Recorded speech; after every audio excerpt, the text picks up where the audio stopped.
네, 저희 함께 볼 하나님의 말씀은 출애굽기 25장입니다. 출애굽기 25장 1절부터 9절 말씀. 8절로 이제 되어 있는데 제가 아마 잘못 보낸 것 같습니다. 출애굽기 25장 1절에서 9절 말씀 저희 함께 보도록 하겠습니다. 다 찾으셨으면은 한 목소리로 1절부터 읽도록 하겠습니다. 여호와께서 모세에게 말씀하여 이르시되 이스라엘 자손에게 명령하여 내게 예물을 가져오라 하고 기쁜 마음으로 내는 자가 내게 바치는 모든 것을 너희는 받을지니라.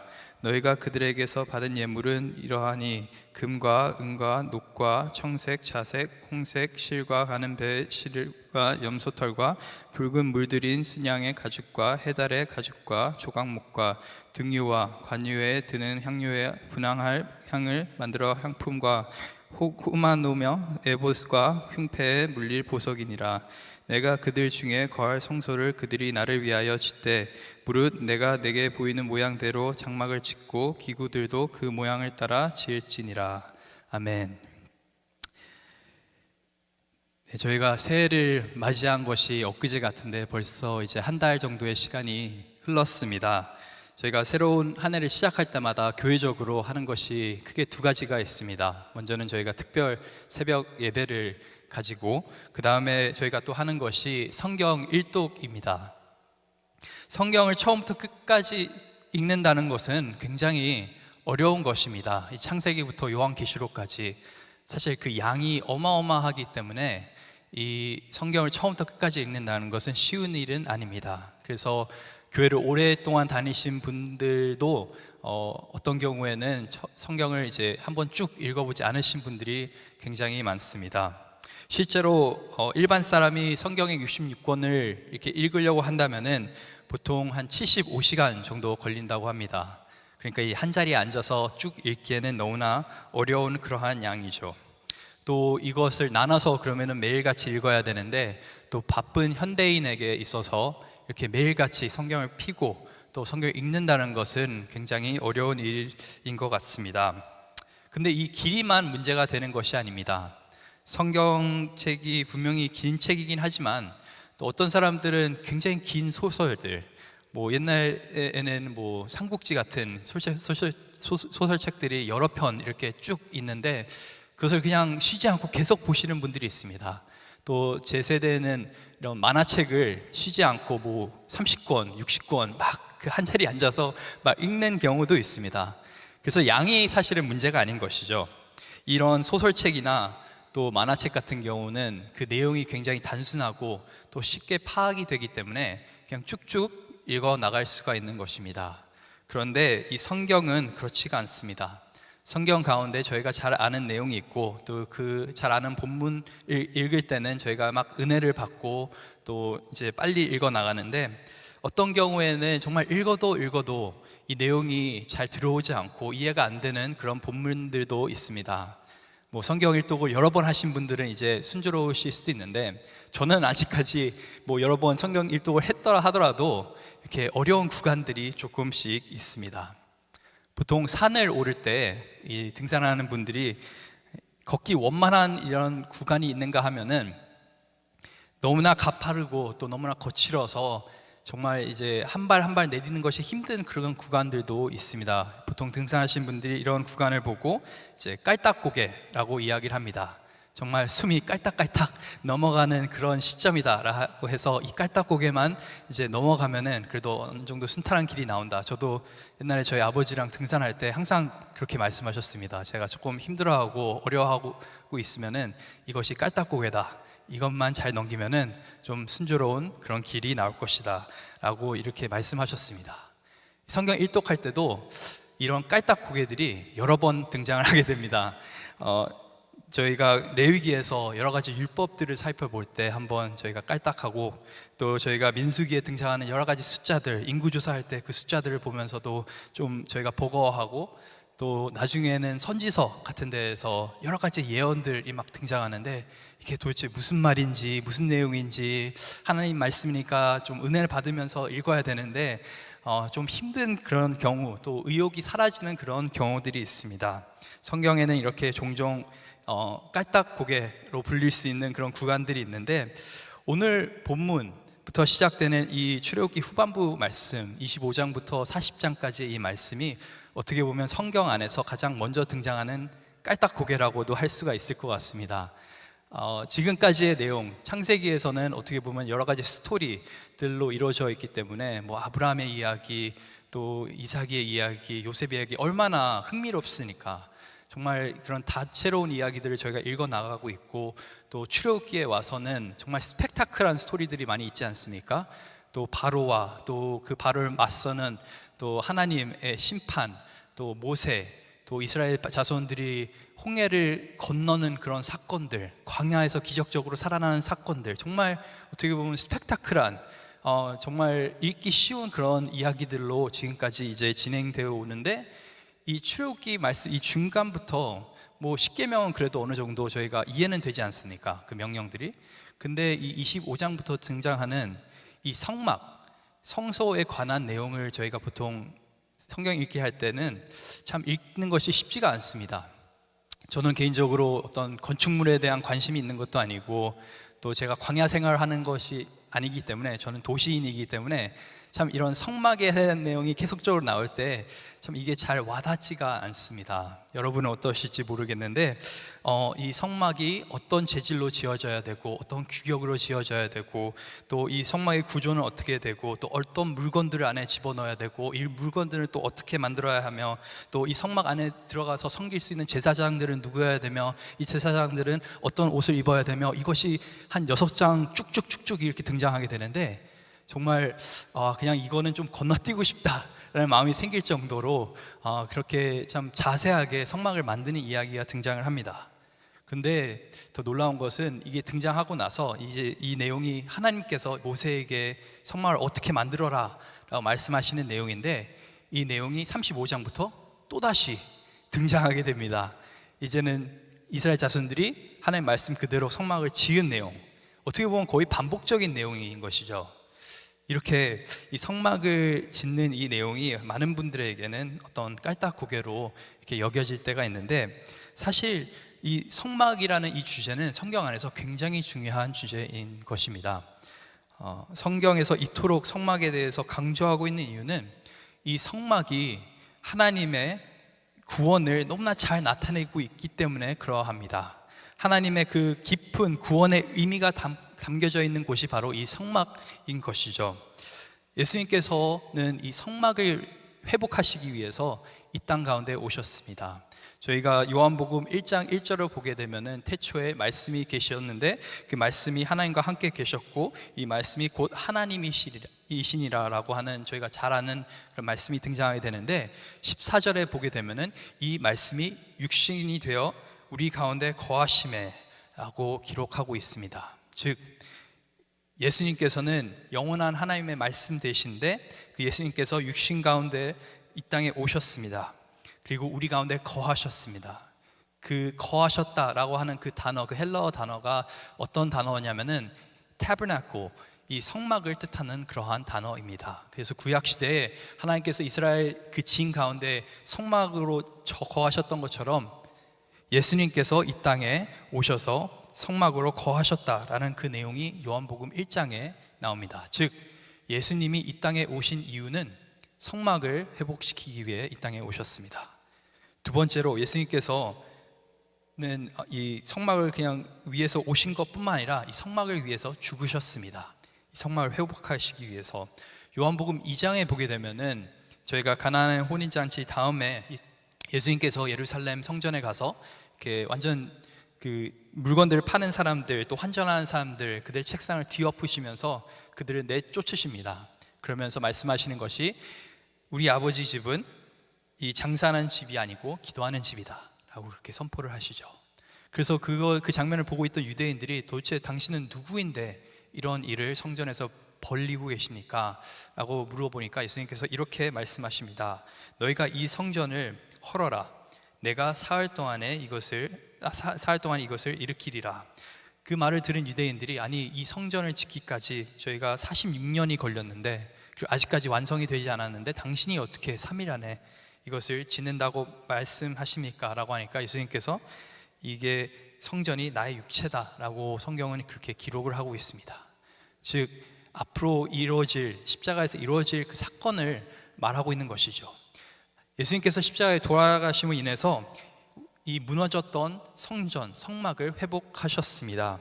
예수님께서는 하나님이신데 인간으로 오셔서 이 성막을 회복하셨고, 또 하나님이신데 인간으로서 죽으심으로 인해 이 성막을 회복시키셨습니다. 이렇게 하신 이유는 인간과 하나님이 만날 수 있는 그 장소가 바로 성막이기 때문에 그렇습니다. 하나님께서는 한없이 거룩하시고 인간은 한없이 죄악된 존재들인데 도저히 섞일 수 없는, 만날 수 없는 그런 어떻게 보면 두 부류의 사람들인데, 하나님께서 유일하게 인간을 만나실 수 있는 장소가 바로 성막인 것이죠. 이것을 회복하기 위해서, 이 끊어진 관계를 회복하기 위해서 예수님께서 오셨고 또 죽으셨습니다. 그런 의미에서 성막은 굉장히 중요한, 어떻게 보면 이런 구약의 어떤 컨셉, 이야기인 것이죠. 저희가 구원이라는 단어를 참 쉽게 사용하게 됩니다. 어떤 경우에는 저희가 언제 구원받았다, 어떻게 구원받았다고 얘기를 하는데, 이것이 틀린 말은 아닙니다. 근데 성경 안에서 구원을 얘기할 때는 사실 다양한 시제로서 이 구원에 대해 말을 합니다. 이미 이루어진 구원, 예수님을 믿을 때 우리가 받는 칭의가 있고, 우리를 의롭다 칭하시는 하나님의 그 칭의가 있으시고, 또 우리가 삶 가운데서 계속적으로 구원된 삶을 살아가는 어떤 성화의 과정이 있고, 또 나중에 언젠가는 이 모든 죄악된 세상으로부터 우리가 완전히 구원받게 될 어떤 영화의 그런 과정들이 있는 것이죠. 그래서 성경이 말하는 구원은 단순한 어떤 한 이벤트가 아니라 우리 신앙생활의 그 어떤 과정, 여정을 담고 있는 것입니다. 이 여정을 가장 잘 담고 있는 성경에 있는 책이 바로 출애굽기 말씀입니다. 출애굽기 말씀을 보게 된다면은 이 하나님의 구원이 어떤 것인지, 또 이 구원을 통해서 우리가 어떤 것들을 받을 수 있는지를 저희가 잘 깨달을 수 있는 것입니다.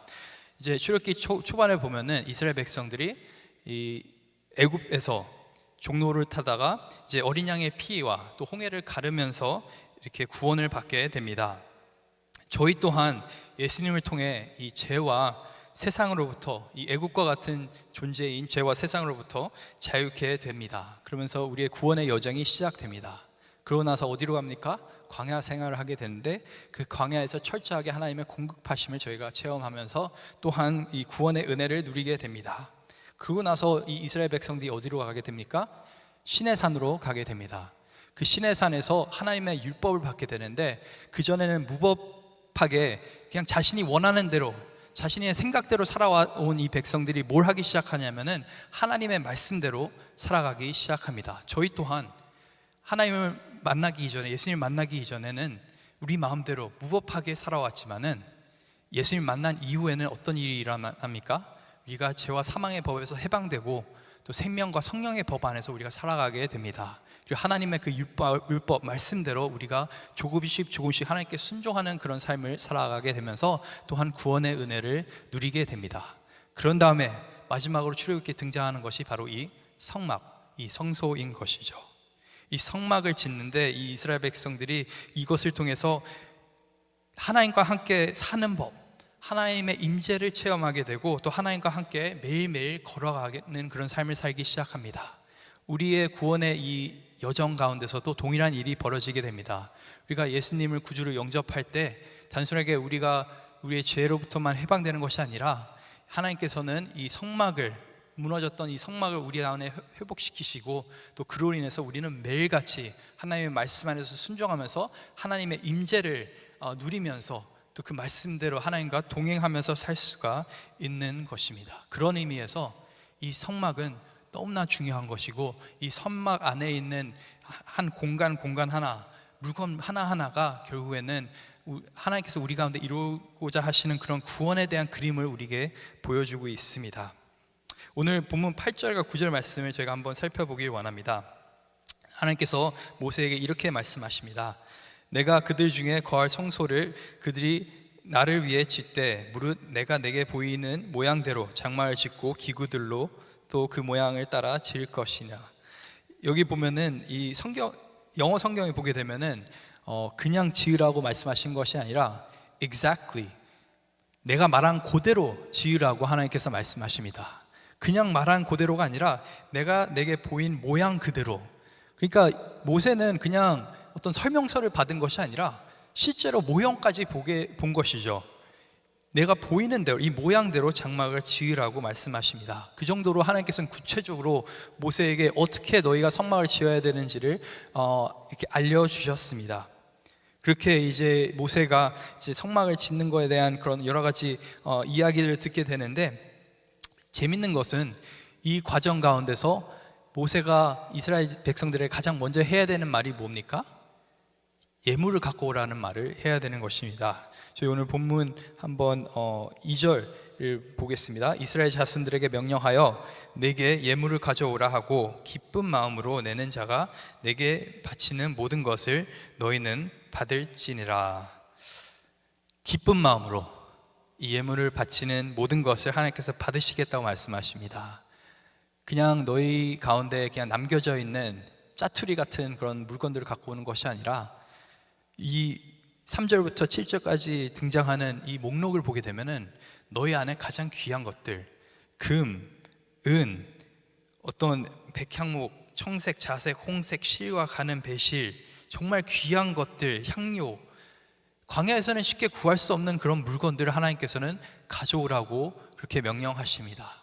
그냥 가져오라고 하는 것이 아니라 너희 마음에 기쁨이 넘치게 이것을 갖고 오라고 그렇게 말씀하십니다. 그래서 저희가 기억해야 되는 것은 이스라엘 민족은 광야 민족입니다. 가진 것이 많이 없습니다. 가난한 민족이고 또 지금까지 애굽에서 노예로, 종으로 살아왔던 사람들입니다. 거지 근성이 있는 사람들인 것이죠. 그리고 이 바로 앞장에서 어떤 일이 일어나냐면은, 율법을 받은 후에 하나님께서 말씀하시는 것이 너희가 이제 가나안 땅으로 들어가서 가나안 땅에 있는 그 민족들과 싸워서 그들을 정복할 것이다 라는 그런 예언을 하나님께서 말씀하십니다. 그리고 내가 너희와 함께 하겠다. 이렇게 전쟁을 앞두고 있는 이 민족, 그리고 가진 것이 정말 없는 이 민족 가운데 하나님께서 무엇을 명령하십니까? 너희 안에 가장 귀한 것을 가져오라고 그렇게 말씀하십니다. 사실 저희 인생 가운데서도 하나님께서 이렇게 말씀하실 때가 참 많이 있습니다. 하나님께서 우리 가운데 원하시는 것은 우리의 짜투리의 시간, 짜투리 재물, 우리가 남에게 주지 않는 그것을 원하시는 것이 아니라 우리에게 가장 귀한 것들, 가장 귀한 시간, 가장 귀한 예물들, 우리 인생에 있어서 가장 소중하게 생각하는 그것들을 하나님께서는 가져오기를, 하나님 앞에 가져오기를 원하시는 것을 오늘 본문을 통해서 저희가 볼 수가 있는 것입니다. 물론 저희 안에도 거지 근성이 있습니다. 이거 없으면 못 살 것 같은데, 가뜩이나 내 삶과 이 광야 같은 삶이어서 이것까지 없으면, 이것까지 하나님께 내어드리면 살 수 없을 것 같은데 라는 생각을 하게 되는데, 사실 이 드림을 통해서, 기쁜 마음으로 예물을 드림을 통해서 이들이 뭘 배웠냐면은 하나님 없이는 살 수 없다는 것을 이들은 여기서 배우게 되는 것입니다. 그래서 나중에 이 이스라엘 자손들이 모세의 이 명령을 듣게 되는데, 출애굽기 35장을 보게 되면 참 놀라운 일이 일어나게 됩니다. 35장 3절을 보게 되면 그들이 이스라엘 자손의 성소에 모든 것을 만들기 위하여 가져온 예물을 모세에게서 받으니라. 그러나 백성이 아침마다 자원하는 예물을 연하여 가져왔으므로 모세에게 말하여 이르되 백성이 너무 많이 가져오므로 여호와께서 명령하신 일에 쓰기에 남음이 있나이다. 모세가 명령을 내리매 그들이 진중에 공포하여 이르되 남녀 막론하고 성소에 드릴 예물을 다시 만들지 말라 하매 백성이 가져오기를 그치니라. 어떤 일이 일어납니까? 너희 안에 가장 귀한 것들, 너희가 가장 소중하게 생각하는 것들을 가져오라고 하나님께서 명령하시는데, 이들이 그냥 조금만 갖고 오는 것이 아니라 넘치게, 너무나 많이 갖고 와서 어떤 일이 일어나냐면 제발 그만 갖고 오라고 모세가 공포를 합니다. 이제는 더 이상 쓸 데가 없으니까, 더 이상 우리가 이게 필요가 없으니까 제발 좀 갖고 오지 말라고 그렇게 공적으로 선포를 합니다. 그 정도로 이들 가운데는 정말 넘치는 은혜가 있었던 것입니다. 하나님께서는 우리 안에 가장 귀한 것들, 가장 소중한 것들을 원하십니다. 근데 저희가 기억해야 되는 것은 이 귀한 것들이 어디로부터 옵니까? 하나님으로부터 오게 되는 것이죠. 이스라엘 자손들이 광야에서 어떻게 금광을 발견했습니까? 아니면은 기가 막히게 옷을 만드는 기술을 발명했습니까? 그렇지 않습니다. 이 귀한 것들, 백향목, 금, 은, 이 모든 것들, 성전에 쓰일 귀한 물건들을 다 어디서 얻게 되었냐면은 애굽에서 얻게 되었습니다. 출애굽할 때 마지막 10번째 재앙 이후에 이스라엘 자손들이 떠나가려고 할 때 애굽 사람들이 너무나 두려우니까 이들에게 온갖 금과 은과 귀한 모든 예물들을 퍼부어버립니다. 하나님께서 이것을 예언하셨죠. 너희가 애굽 땅을 떠날 때 거지로 떠나는 것이 아니라 너희가 정말 넘치는 은혜로 내가 공급할 테니까 너희는 나에게 순종하라고 말씀하셨는데 정말 그 일이 일어나게 됩니다. 가축과 모든 것들을, 이들이 여정 가운데 필요한 모든 것들, 그리고 성전을 짓는데, 성막을 짓는데 필요한 모든 것들을 하나님께서 공급하십니다. 저희가 삶 가운데서 참 이 귀한 것들을 하나님께 드리기 아까울 때가 있는데 항상 기억해야 되는 것은 우리 가운데 있는 이 모든 것은 먼저 하나님께로부터 온 것들입니다. 그래서 아까울 필요가 없는 것입니다. 하나님께서 넘치는 은혜로 그 당시에 주셨고 우리 가운데 허락하셨고 또 이것을 우리 가운데로부터 원하신다고 한다면은 언젠가는 하나님께서는 더 족한 은혜를 베풀어 주시겠죠. 그래서 저희는 믿음으로 우리 가운데 있는 가장 귀한 것들을 드릴 수가 있는 것입니다. 이렇게 할 때 우리 안에 있는 이 성막, 이 회복되는 것입니다. 성막의 회복은 우리의 내어놓음에서부터 시작이 되는 것입니다. 하나님께 나의 가장 귀한 것을 드리겠습니다. 내 인생의 가장 소중한 것들, 나의 꿈, 나의 열정들, 나의 시간들, 나의 재물들, 나의 인간관계들, 내 인생에서 내가 가장 소중하게 다루는 것 하나님 발 앞에 내려놓겠습니다. 이렇게 그들이 순종했을 때 어떤 일이 일어나게 되냐면은 출애굽기 40장을 보게 되면은 성막이 완성이 되고 그 성막 가운데 하나님의 임재가 가득하게 됩니다. 여러분, 하나님의 임재가 가득한 그런 삶을 살기 원합니까? 또 하나님의 영광을 나타낼 수 있는 그런 삶을 살기 원하십니까? 그럼 저희가 기억해야 되는 것이 하나님 앞에 저희는 아낌없이 우리의 귀한 것을 드려야 한 줄 믿습니다. 고린도후서 9장 7절에 사도 바울이 이렇게 이야기를 합니다. 각각 그 마음에 정한 대로 할 것이요 인색함으로 억지로 하지 말지니 하나님은 즐겨내는 자를 사랑하시니라. 즐겨내는 자를 하나님께서는 정말 사랑하신다고 사도 바울은 이렇게 고백을 했습니다. 우리가 이런 삶을 살 때 하나님 앞에 우리의 가장 귀한 것을 먼저 드릴 때 정말 우리 삶을 통해서 많은 사람들이 하나님의 영광을 보게 될 것이고 또 우리의 삶을 통해서 정말 이 예배의 자리 또 하나님의 그 임재가 가득한 그런 자리가 회복될 줄 믿습니다. 그래서 오늘도 참 우리 인생 가운데 소중한 것들 기쁜 마음으로 또 자원한 마음으로 하나님께 드려져서 또 이것들이 귀하게 사용돼서 또 하나님의 나라의 회복과 또 한 영혼이 주님께 돌아오는 귀한 일에 사용될 수 있는 일들이 우리 교회를 통해서 또 여러분 삶 가운데 있기를 간절히 소망합니다.